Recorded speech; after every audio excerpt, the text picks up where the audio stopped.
দর্শক, নতুন ভিডিওতে আপনাদের স্বাগতম।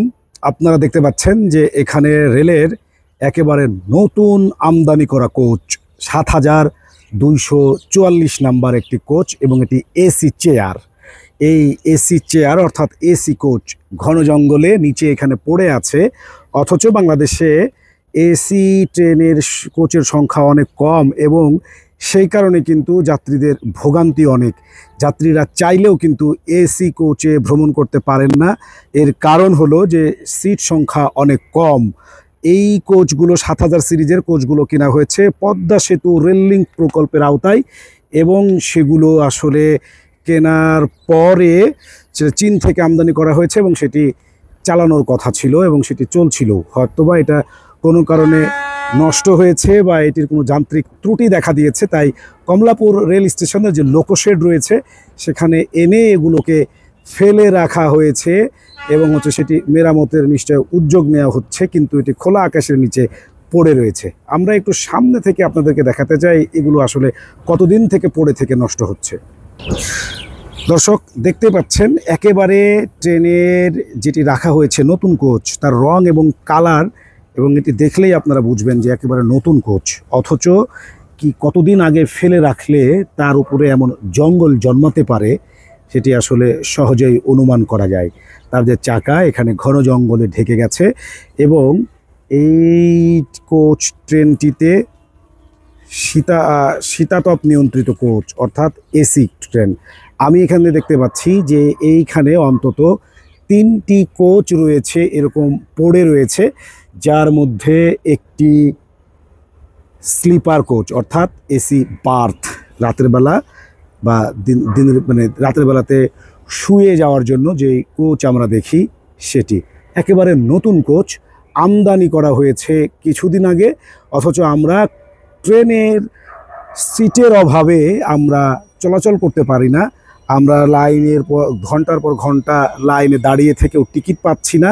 আমরা স্ট্যান্ডিং টিকিট নিয়ে একটি ট্রেনের মধ্যে গাদাগাদি করে অসংখ্য মানুষ যাত্রা করছি, অথচ কোটি টাকায় অন্তত এক একটি কোচ, এগুলো 7 থেকে 8 কোটি টাকা দাম, কেননা এগুলো এসি এবং স্লিপারের দাম আরও একটু বেশি এবং এটি হচ্ছে অত্যাধুনিক স্বয়ংক্রিয়, কেননা এগুলো চীন থেকে সর্বোচ্চ প্রযুক্তির ট্রেন কিনে নিয়ে আসা হয়েছিল। আপনি দর্শক দেখতে পাচ্ছেন যে একেবারে ঘন জঙ্গলে কিভাবে ঢেকে গেছে, মানে অন্তত 2 মাস এখানে পড়ে রয়েছে এবং মেরামতের আসলে উদ্যোগ আছে কি না আমরা আসলে জানি না, কিন্তু এইভাবে রাষ্ট্রীয় সম্পদকে ফেলে রাখলে তো তা এক সময় নষ্ট হয়ে যাবে এবং খোলা আকাশের নিচে যেহেতু পড়ে রয়েছে বৃষ্টিতে ভিজে এবং রোদে পুড়ে, অথচ আমরা কষ্ট করছি ট্রেনের সিটের অভাবে।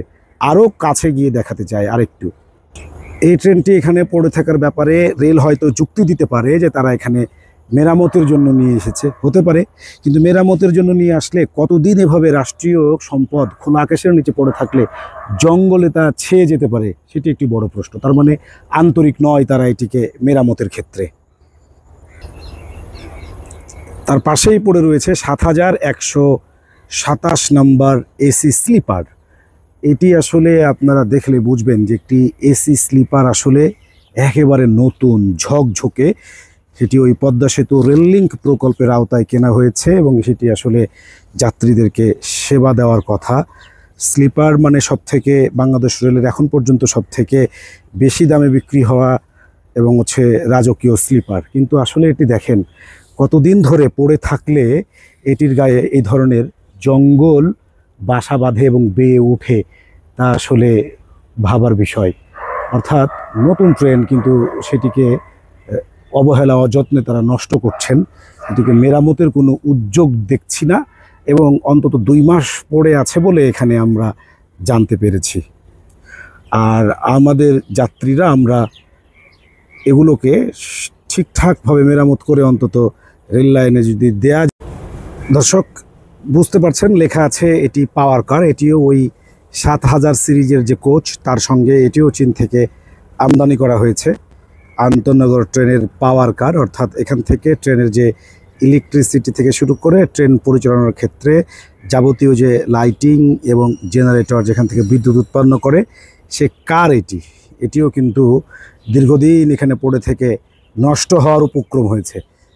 একটু দেখাতে চাই, দেখুন যে এখানে যেভাবে জঙ্গল উঠছে এটার চাকায়, তাতে এটি বোঝা যাচ্ছে যে এটি বেশ কিছুদিন আগেই এখানে নিয়ে আসা হয়েছে।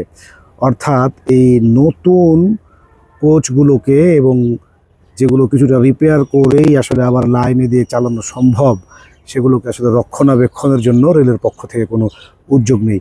যেভাবে তার ওই যে চাকায় যেভাবে জঙ্গল ধেয়ে উঠছে লতা পাতা, তাতে আসলে বোঝা যাচ্ছে এটিও অন্তত 2 মাস ধরে এখানে পড়ে আছে।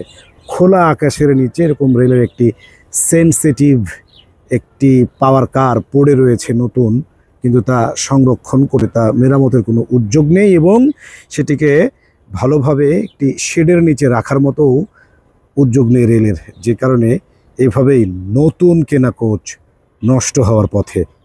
এই পাওয়ার কারটিও নিশ্চয় রাষ্ট্রের অনেক বড় একটি সম্পদ। এটি নষ্ট হলে রেলকেই আসলে সাফার করতে হবে, যার প্রভাব জনগণ আমাদেরকেই খেসারত দিতে হবে।